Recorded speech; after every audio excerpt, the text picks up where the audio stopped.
Audiobook Revista Espírita. Ano de 1858, janeiro. Quarta parte, uma obra de Allan Kardec. Em compensação, daí resulta a obrigação de admitir as primeiras, quando as segundas são insuficientes. É justamente o nosso caso. Com efeito, entre os fenômenos de que falamos, há aqueles para os quais nenhuma teoria, nenhuma causa puramente natural poderia dar razão. Assim, pois, não só é prudente, mas necessário mesmo procurar sua explicação na ordem sobrenatural, ou, em outras palavras, atribuí-los a espíritos puros, visto que, fora e acima da natureza, outra causa possível não existe. Eis uma segunda regra, um criterium infalível para se afirmar, a respeito de um fato qualquer, se pertence à ordem natural ou à sobrenatural. Examinar-lhe bem os caracteres e, conforme eles, determinar a natureza da causa que o produziu.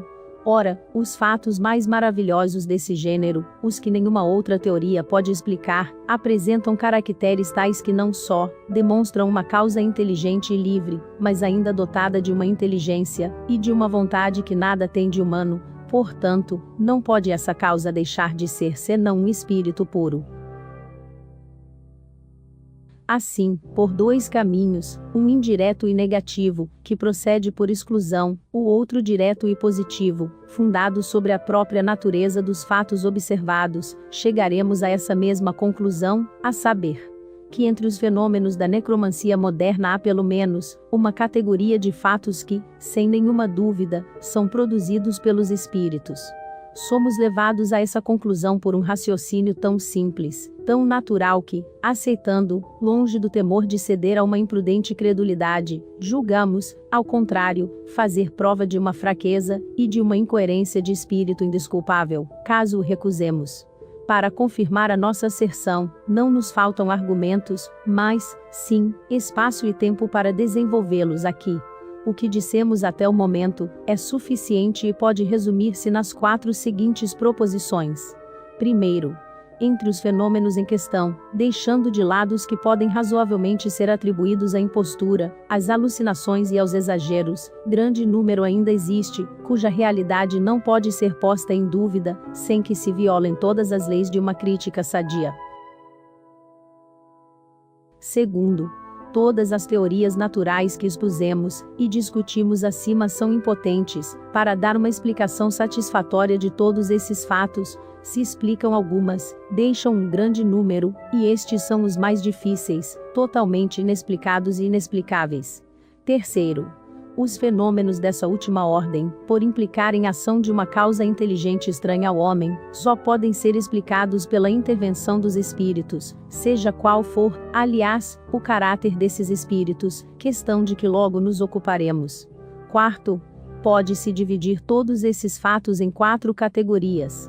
Muitos deles devem ser rejeitados como falsos, ou como produtos da fraude. Quanto aos outros, os mais simples, os mais fáceis de conceber, tais como as mesas girantes, em certas circunstâncias admitem uma explicação puramente natural.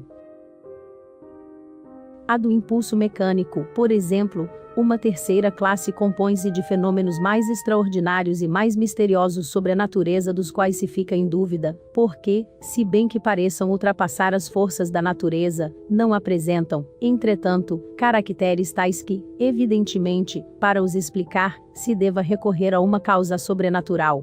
Enfim, agrupamos na 4ª categoria os fatos que, oferecendo de maneira evidente esses caracteres, devem ser atribuídos à operação invisível dos espíritos puros. Mas, que são esses espíritos? Bons ou maus? Anjos ou demônios? Almas bem-aventuradas ou almas condenadas? A resposta a esta última parte de nosso problema não pode suscitar dúvida, por pouco que se considere, de uma parte, a natureza desses espíritos, e, de outra, o caráter de suas manifestações.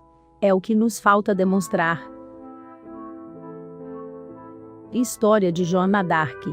Ditada por ela mesma a senhorita Hermance du Falques. Uma pergunta que nos tem sido feita muitas vezes é, se os espíritos, que respondem mais ou menos com precisão às perguntas que lhes são dirigidas, poderiam fazer um trabalho de fôlego. A prova disso está na obra da qual falamos, porquanto aqui não se trata mais de uma série de perguntas e respostas, mas de uma narração completa e seguida, como faria um historiador, e contendo uma infinidade de detalhes pouco, ou nada conhecidos, sobre a vida da heroína. Aos que poderiam pensar que a senhorita do Fawkes inspirou-se em seus conhecimentos pessoais, responderemos que ela escreveu o livro com a idade de 14 anos, e que havia recebido a instrução que recebem todas as jovens de boa família, educadas com cuidado. Porém, mesmo que tivesse uma memória fenomenal, não seria nos livros clássicos, que iria buscar documentos íntimos, dificilmente encontráveis nos arquivos do tempo. Sabemos perfeitamente que os incrédulos sempre terão 1000 objeções a fazer, mas, para nós, que vimos a médium em ação, a origem do livro não poderia suscitar nenhuma dúvida. Embora a faculdade da senhorita do Fawkes se preste à evocação de qualquer espírito, de que nós mesmos tivemos provas nas comunicações pessoais que ela nos transmitiu, sua especialidade é a história. Do mesmo modo, ela escreveu a de Luís XI e a de Carlos VIII, que serão publicadas, como a de Joana d'Arc. Passou-se com ela um fenômeno bastante curioso. A princípio, era excelente médium psicógrafa, escrevendo com grande facilidade. Pouco a pouco se tornou médium falante, e, à medida que essa nova faculdade se desenvolvia, a primeira enfraquecia. Hoje, escreve pouco ou com muita dificuldade, mas, o que há de estranho é que, falando, sente necessidade de ter um lápis à mão, fingindo que escreve. É preciso uma terceira pessoa para registrar suas palavras, como as da Sibila. Como todos os médiuns favorecidos pelos espíritos bons, somente recebeu comunicações de ordem elevada. Teremos ocasião de voltar à história de Joana d'Arc, para explicar os fatos de sua vida, concernentes às suas relações com o mundo invisível, citando o que, a respeito, ela ditou de mais notável ao seu intérprete. O Livro dos Espíritos contém os princípios da doutrina espírita, sobre a natureza dos seres do mundo incorpóreo, suas manifestações e suas relações com os homens, as leis morais, a vida presente, a vida futura e o porvir da humanidade. Escrito de acordo com o ditado e publicado por ordem dos espíritos superiores, por Allan Kardec. Esta obra, como indica seu título, não é uma doutrina pessoal. É o resultado do ensino direto dos próprios espíritos sobre os mistérios do mundo onde estaremos um dia, e sobre todas as questões que interessam à humanidade. Eles nos dão, de algum modo, o código da vida, ao nos traçarem a rota da felicidade futura.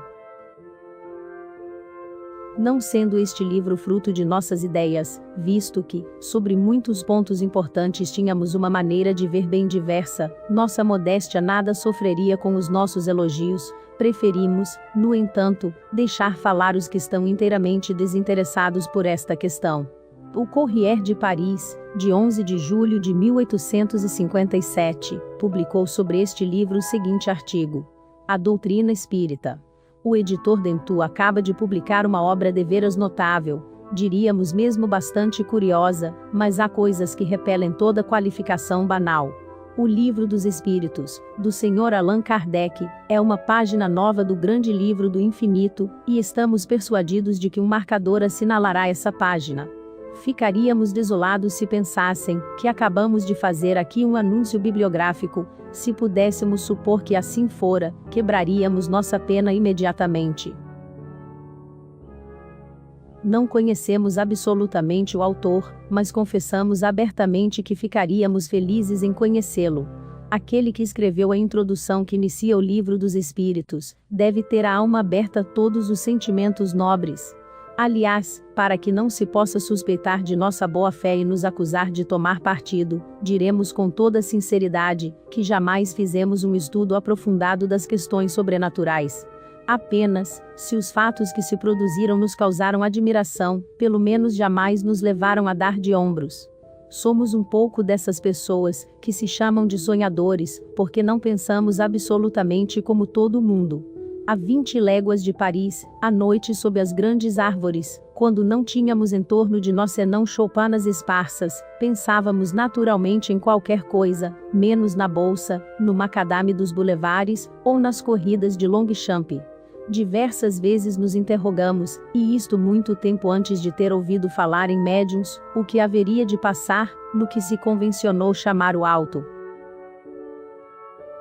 Outrora chegamos mesmo a esboçar uma teoria sobre os mundos invisíveis, guardando-a cuidadosamente para nós, e ficamos muito felizes de reencontrá-la quase por inteiro no livro do Sr. Allan Kardec. A todos os deserdados da terra, a todos os que caminham e caem, regando com suas lágrimas o pó da estrada, diremos: lede o livro dos Espíritos. Isso vos tornará mais fortes. Também aos felizes, aos que pelos caminhos só encontram os aplausos da multidão, ou os sorrisos da fortuna, diremos: estudai-o, ele vos tornará melhores.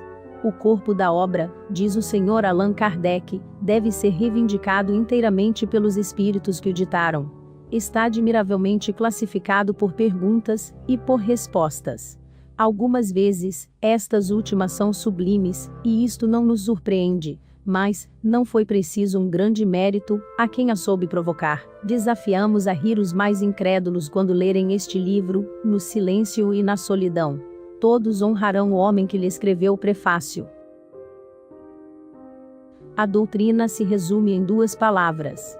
Não façais aos outros o que não quereríeis que vos fizessem. Lamentamos que o Sr. Allan Kardec não tenha acrescentado: e fazei aos outros o que gostaríeis que vos fosse feito. O livro, aliás, o diz claramente, e a doutrina, sem isto, não estaria completa. Não basta não fazer o mal, é preciso também fazer o bem. Se apenas sois um homem de bem, não tereis cumprido senão a metade do vosso dever. Sois um átomo imperceptível desta grande máquina que se chama mundo, onde nada deve ser inútil. Sobretudo, não nos digais que se pode ser útil sem fazer o bem, ver-nos-íamos forçados de vos replicar por um volume. Lendo as admiráveis respostas dos espíritos na obra do Sr. Kardec, dissemos a nós mesmos que haveria um belo livro a escrever. Bem depressa reconhecemos que nos havíamos enganado. O livro já está escrito. Apenas o estragaríamos se tentássemos completá-lo. Sois homem de estudo e possuís a boa fé, que não pede senão para se instruir. Lede o livro primeiro sobre a doutrina espírita. Estais colocado na classe dos que só se ocupam consigo mesmos, e que, como se diz, fazem os seus pequenos negócios muito tranquilamente, nada vendo além dos próprios interesses. Lede as leis morais.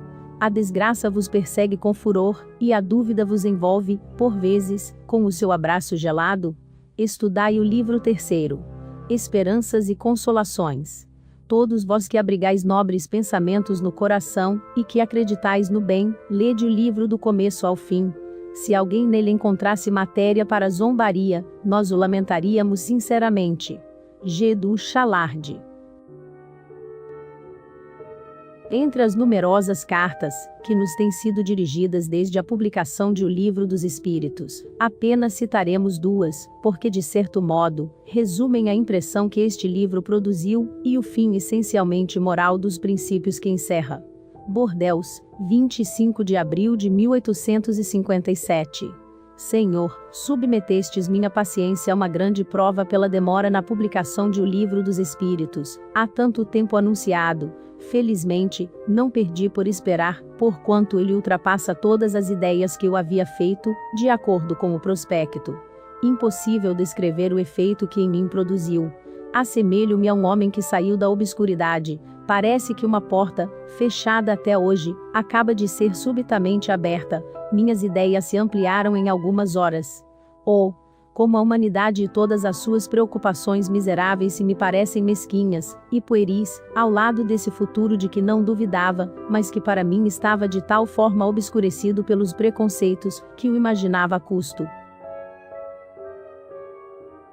Graças ao ensino dos Espíritos, agora se apresenta sob uma forma definida, compreensível maior, mais bela e em harmonia com a majestade do Criador. Quem quer que leia esse livro meditando, como eu, encontrará tesouros inesgotáveis de consolações, pois que ele abarca todas as fases da existência. Em minha vida sofri perdas que me afetaram vivamente. hoje, não me causam nenhum pesar, e toda a minha preocupação é empregar utilmente o tempo e minhas faculdades para acelerar meu progresso, porque, para mim agora, o bem tem uma finalidade, e compreendo que uma vida inútil é uma vida de egoísta, que não nos permite avançar na vida futura. Se todos os homens que pensam como vós e eu, e os encontrareis muito, assim espero, para a honra da humanidade, pudessem se entender, reunir-se e agir de comum acordo, de que força não disporiam para apressar essa regeneração que nos é anunciada. Quando for a Paris, terei a honra de vos ver, e, se não for abusar de vosso tempo, pedir-vos-ei algumas explicações sobre certas passagens, e alguns conselhos sobre a aplicação das leis morais a certas circunstâncias que me são pessoais. Recebei, até lá, eu vos peço, Senhor, a expressão de todo o meu reconhecimento, porque me proporcionastes um grande bem ao apontar-me a rota da única felicidade real neste mundo, e, além disso, quem sabe, um lugar melhor no outro. Vosso todo devotado, D. Capitão Reformado. Lyon, 4 de julho de 1857. Senhor, não sei como vos exprimir todo o meu reconhecimento pela publicação de O Livro dos Espíritos, que sinto depois de o ler. Como é consolador para nossa pobre humanidade, o que nos fizeste saber. De minha parte, confesso-vos que estou mais forte e mais corajoso, para suportar as penas e os aborrecimentos ligados à minha pobre existência. Compartilho, com vários de meus amigos, das convicções que auri na leitura de vossa obra. Todos estão muito felizes, agora compreendem as desigualdades das posições sociais, e já não murmuram contra a providência, a certeza de um futuro mais feliz, caso se comportem bem, os consola e encoraja. Gostaria de vos ser útil, Senhor.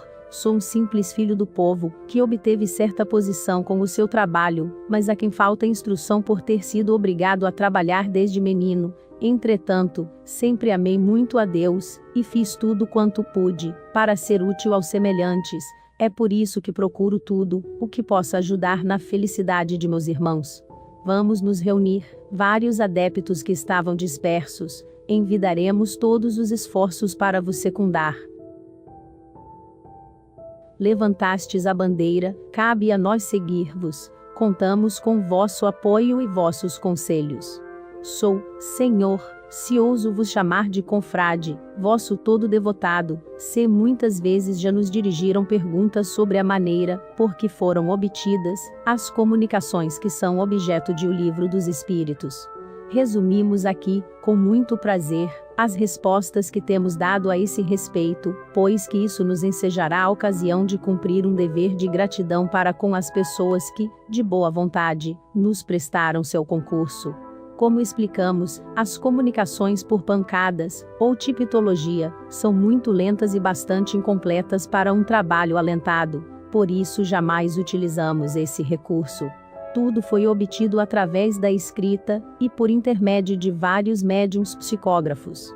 Nós mesmos preparamos as perguntas, e coordenamos o conjunto da obra. As respostas são, textualmente, as que foram dadas pelos Espíritos. A maior parte delas foi escrita sob nossas vistas, algumas foram tomadas das comunicações, que nos foram enviadas por correspondentes, ou que recolhemos para estudo em toda parte onde estivemos. A esse efeito, os Espíritos parecem multiplicar aos nossos olhos os motivos de observação. Os primeiros médiuns que concorreram para o nosso trabalho foram as senhoritas B, cuja boa vontade jamais nos faltou. Este livro foi escrito quase por inteiro por seu intermédio, e na presença de numeroso auditório que assistia às sessões, e nelas tomava parte com o mais vivo interesse. Mais tarde os Espíritos recomendaram a sua completa revisão em conversas particulares, para fazerem todas as adições e correções que julgaram necessárias. Essa parte essencial do trabalho foi feita com o concurso da senhorita Japete, que se prestou com a maior boa vontade e o mais completo desinteresse a todas as exigências dos espíritos, pois eram eles que marcavam os dias e as horas para suas lições.